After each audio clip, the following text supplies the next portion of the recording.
कैसे हैं दगड़ियों। सब बढ़िया होंगे, खूब बढ़िया। पहले तो आप सबको बधाई कि चंद्रमा के साउथ पोल में अगर भारत का एक संकल्प उतरा है। भाई 2008 में जब पहला चंद्रयान हमने किया था तब वो एक संकल्प था और वो संकल्प हमारा सफल होता है 23 में जाकर।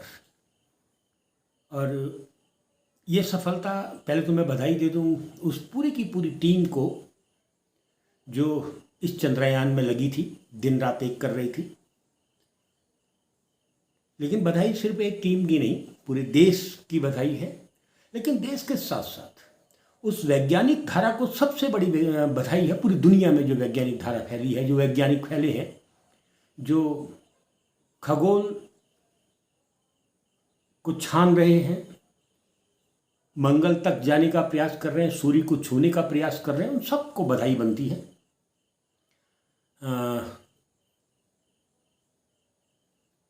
चंद्रयान, साउथ पोल, ये शब्द कल से आप सब सुन रहे होंगे। साउथ पोल का अर्थ, महत्व तब ज़्यादा बढ़ गया था जब नासा ने थोड़ी संभावना व्यक्त की थी कि चंद्रमा में पानी हो सकता है। पानी है नहीं, पानी हो सकता है।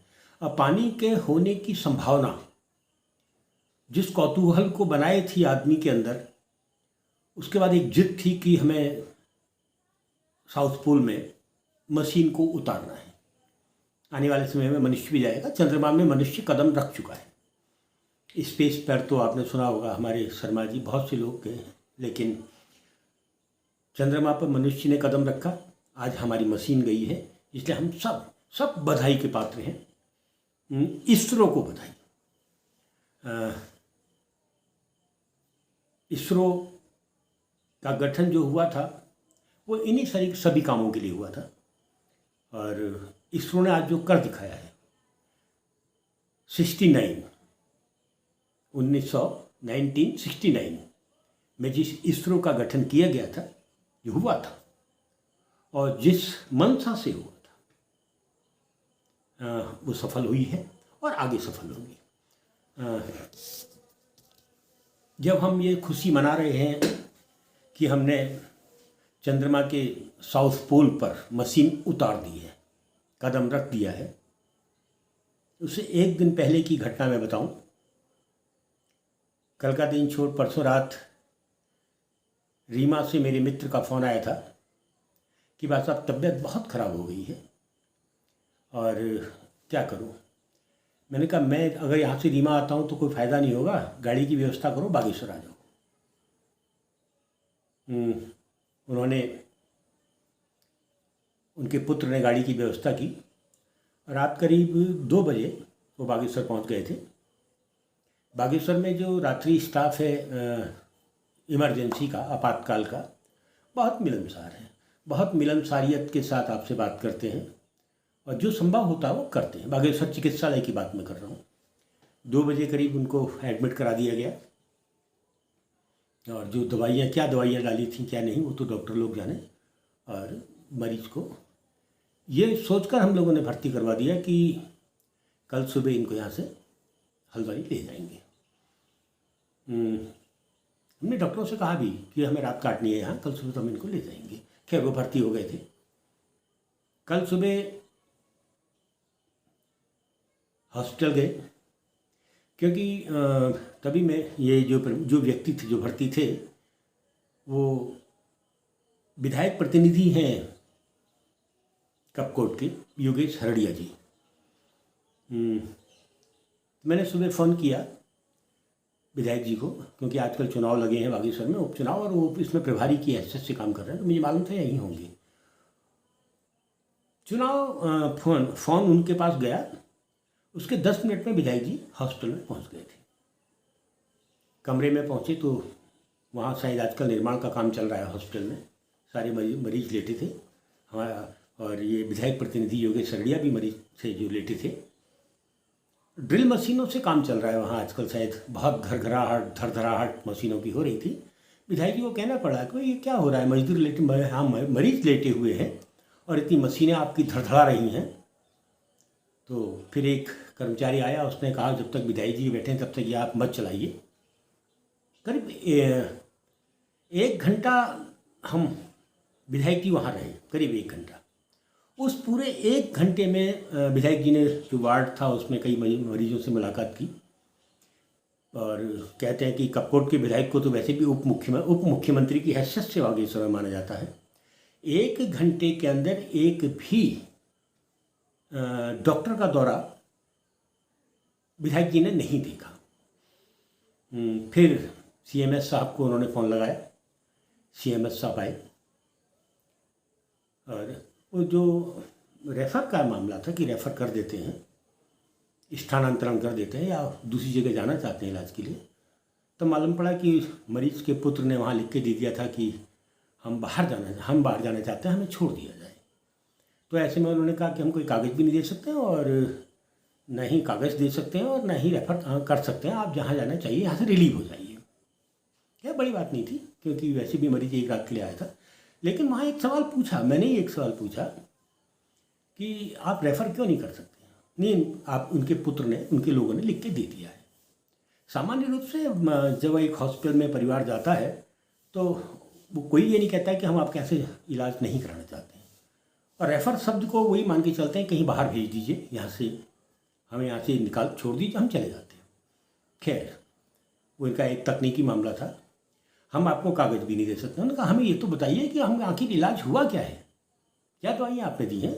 उनके पुत्र ने पूछा। तो खैर उसका भी, उसके बाद सीएमएस साहब विधायक जी को घुमाते रहे, और लेकिन विधायक जी के दबाव के बाद वो जो था कि साहब हम रेफ़र नहीं कर सकते हैं, वो रेफ़र हुआ, इमरजेंसी से ही करवाया गया। आश्चर्य ये था कि भर्ती वार्ड में था और रेफ़र इमरजेंसी से ही करवाया गया।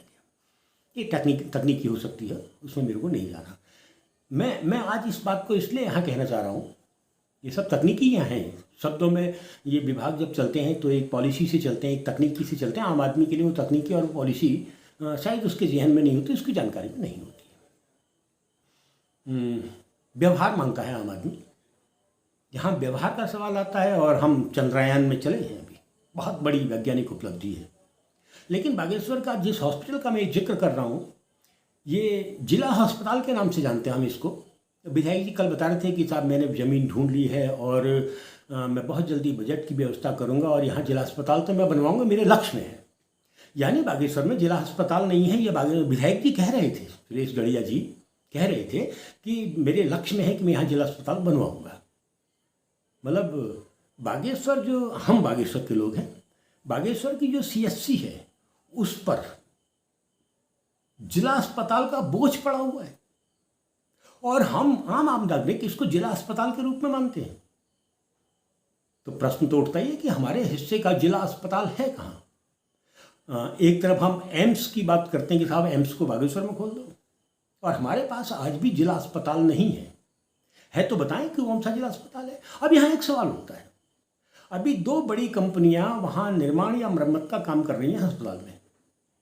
अब प्रश्न है कि वो सीएचसी में निर्माण का कार्य कर रही हैं, दिल्ली की हैं, दोनों कंपनियां दिल्ली की हैं, और यहाँ की जनता, यहाँ के लोगों को बहुत जानकारी उनके बारे में नहीं है। होगा स्टाफ को मालूम होगा, विभाग को मालूम होगा, सीएमएस साहब को मालूम होगा, सीएमओ साहब को मालूम होगा, जिलाधिकारी को मालूम होगा, लेकिन यहाँ की जनता को मालूम नहीं है 2 कंपनियाँ कौन है, किस बजट से काम कर रही हैं, बजट कहाँ से आया, आदि कोई जानकारी लोगों को नहीं है।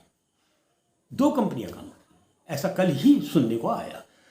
कभी मीडिया ने भी इस प्रकार से नहीं खोला, बागेश्वर के अखबारों ने या इलेक्ट्रॉनिक मीडिया ने भी ऐसी कोई जानकारी नहीं दी। खैर, विकास होना चाहिए। अब प्रश्न है, ये दोनों कंपनियां का सीएचसी का विकास कर रही हैं या जिला अस्पताल का विकास कर रही हैं? एक बहुत संगीन, बड़ा गंभीर सवाल है, और हमें तो लगता है कि इसमें जिलाधिकारी को, हमारे मुख्यमंत्री को सीधे, क्योंकि आजकल तो मुख्यमंत्री जी यहाँ रोज़ आ जा रहे हैं। कल ही हम सुन रहे थे कि उन्होंने ऑनलाइन कई लोगों को भारतीय जनता पार्टी की सदस्यता दिलाई है। अच्छी बात है, विकास होना चाहिए, राजनीतिक दल का भी विकास होना चाहिए, क्षेत्र का भी विकास होना चाहिए। लेकिन एक जवाब तो उनको दिया जाना चाहिए कि बागेश्वर के अस्पताल में जो भी निर्माण चल रहे हैं, जो भी स्टाफ भर्ती है, जो भी तामझाम है, वो सीएचसी का है या जिला अस्पताल का है।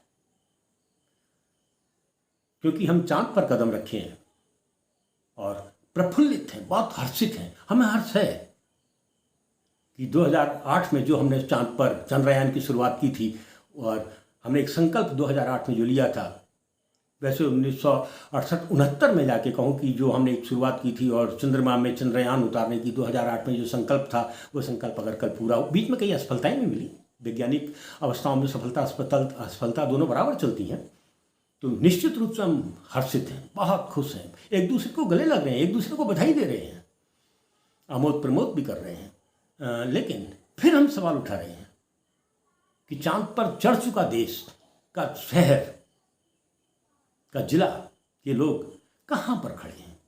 एक महिला अस्पताल हुआ करता था बागेश्वर में, कहाँ है भाई? जो भवन है या जो तामझाम है वो तो CHC है, तो महिला अस्पताल कहाँ है? जो हुआ करता था वो भी नहीं है।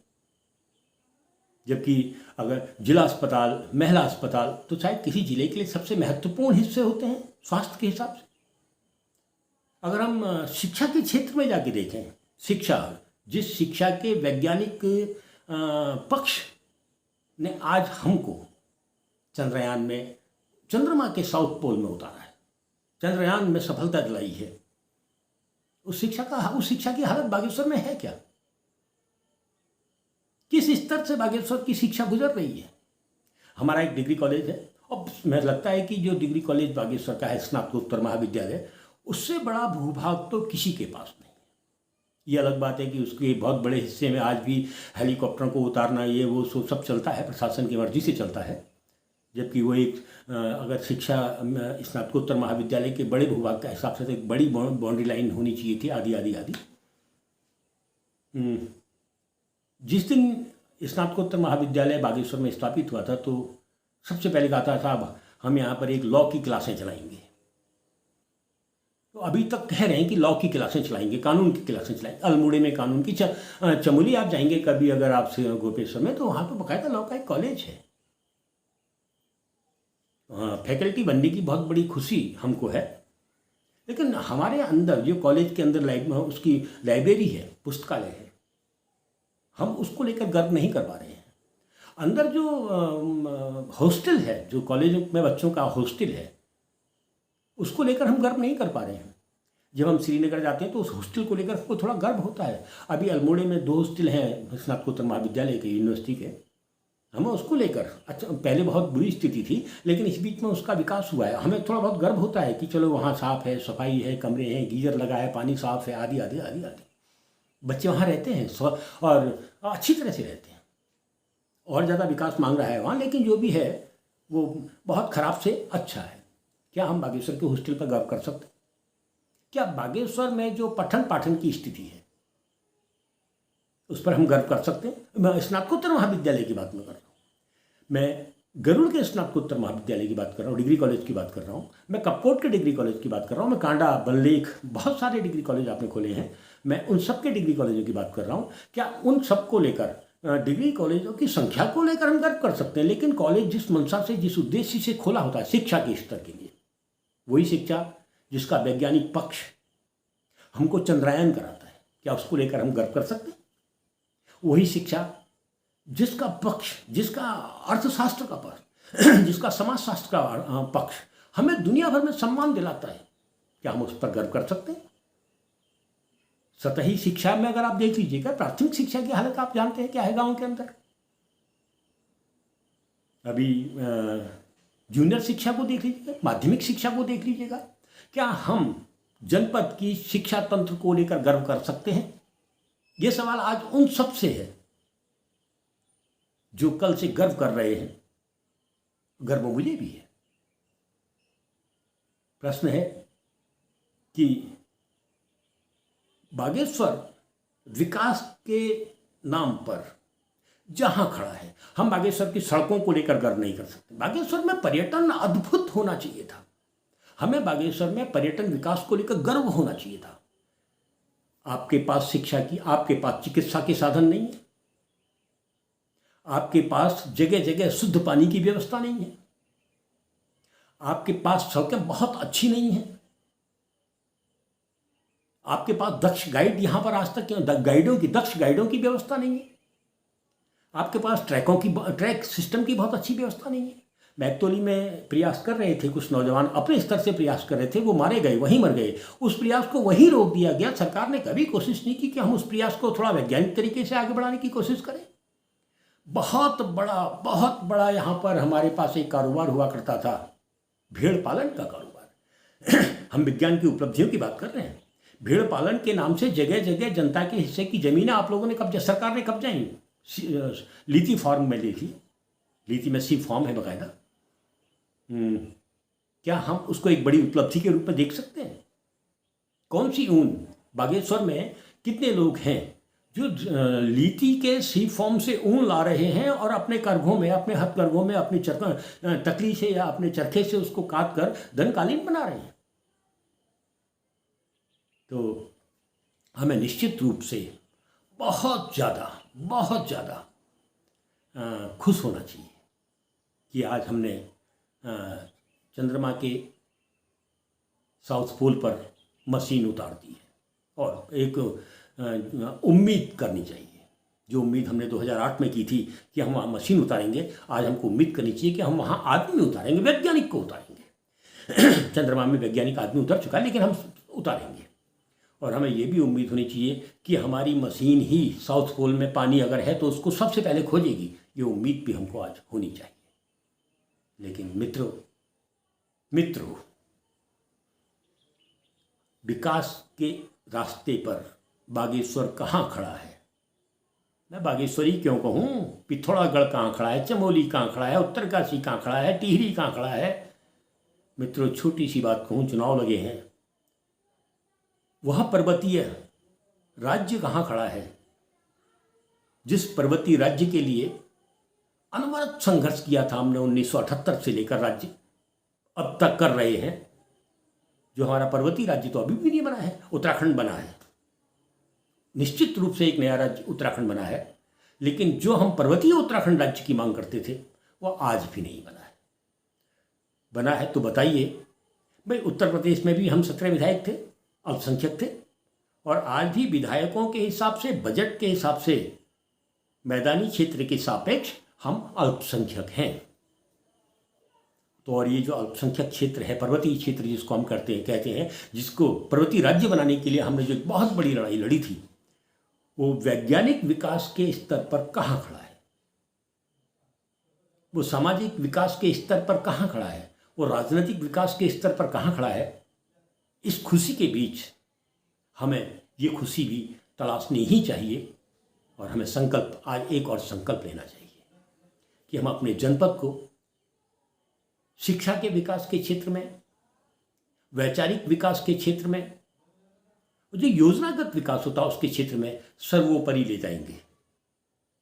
ये संकल्प आज हम उस खुशी के साथ लें जो खुशी आज हमको अंदर से हो रही है, चंद्रयान में अपनी मशीन उतारने की जो खुशी हमको हो।